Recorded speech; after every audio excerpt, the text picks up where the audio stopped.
नाज़रीन, नौशहर और फिरोज में पुलिस जे मुबैना मुक़ाबले में मार्च वियल ॿिनि नौजवाननि जा वारिस सरापा एहतजाज आहे। नौजवान अज़हर ऐं मोहब सोलंकी जे वारसनि ऐं सोलंकी बिरादरी जे माण्हुनि रैली कढी प्रेस क्लब आॾो धरणो हयो। उन हवाले सां वीडियो लिंक ते मौजूद आहे ज़ाहिद कायम खानी। जी 4 ॾींहं अॻु में अपरान थाणे जे अॻु में पुलिस जे मुबैना मुक़ाबले में सोलंकी बिरादरी जे ॿिनि नौजवाननि जे क़त्ल वारे वाक़े ख़िलाफ़ सोलंकी बिरादरी गुज़िरियल 4 ॾींहंनि खां सरापा एहतजाज बणियल आहे, पर हिन वक़्त ताईं संदन एहतजाज जो इंतज़ामिया तोड़ी सिंध हुकूमत को बि नोटिस न वरितो आहे। अॼु सिंध जे कुंड कुछ मां सोलंकी बिरादरी ऐं पंजाब जे मुख़्तलिफ़ शहरनि मां जेका सोलंकी बिरादरी प्रेस क्लब नौशहर फिरोज पहुती आहे। हिकु वॾी रैली आहे जंहिंमें सभई माण्हू जेके शामिल आहिनि ऐं हिन वक़्तु प्रेस क्लब आॾो सरापा एहतजाज आहिनि, निटनि उस में धरणो हणी इंसाफ़ जी पुकार करे रहिया आहिनि। अचो त एहतजाज में शामिल माण्हुनि सां ॻाल्हि ॿोल कयूं था त हुनजो छा चवणु आहे। शादी मुझे अतर भाई वो पंज मेहमान दिला खीर खण गेला ओडो माइट ना दो उता जी मोटा वापसी में वो पखे नूर दिन के कोयो गाड़ी ते अमित साहब बचनी केरा दादू जिलो दादू का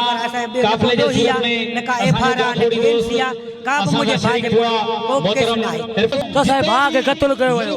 असा धारेल कोनो ट्रैक्टर हलाइंदो मेहनतियो मजदूरो अतर सोलंकी मेहंदी जो व्यापार कंदो ई जेके असा बेगुना बशाक नौजवानन वे शहीद कया विया, एक के अरेस्ट कयो रात जे टाइम में अमित पंवर डीएसपी मोरो नशे में धुत थी करे असा जे नौजवानन के क्लाशन जा बरसतानी शहीद कयो ऐं वो पूरो फेक इनकाउंटर देखारे पर एकड़ो नौजवान असा जो गिरफ्तार न कयो साला जुल्म चला दुनिया जे माण्हुनि दुनिया जे ऑफिसरनि दुनिया जे वज़ीर आज़म सभनि ॿुधो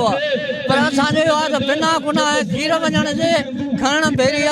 ऐं बिना गुनाह जरा धाड़ेलन जो लान ताईं समा असा जा पुटनि इंसाफ खपे जेको जिंदगी असां हिते गुज़ारी आहे। वो गरीब माण्हू हुया, उन खां पोइ अहिड़ी ज़्यादतियूं थी। अॻ में बि नौशहर में बि असांजा सोलंकी मारिजी विया, अॻ में बि वरी कच्चे मां बि हिकिड़ो सोलंकी मारिजी वियो जेको नवाशाह पुलिस गया, उन ते बि का बि एनसी कान हुई। असां ॾिसूं पिया ही ज़ुल्म छो आख़िर सां जेके 100 केस वारा वो बरी लॻी घुमंदा वतन असांखे एनसी आहे कुझु बि न आहे त असांजा माण्हू छो मारिया था, छो असांजो को धणी सही न आहे,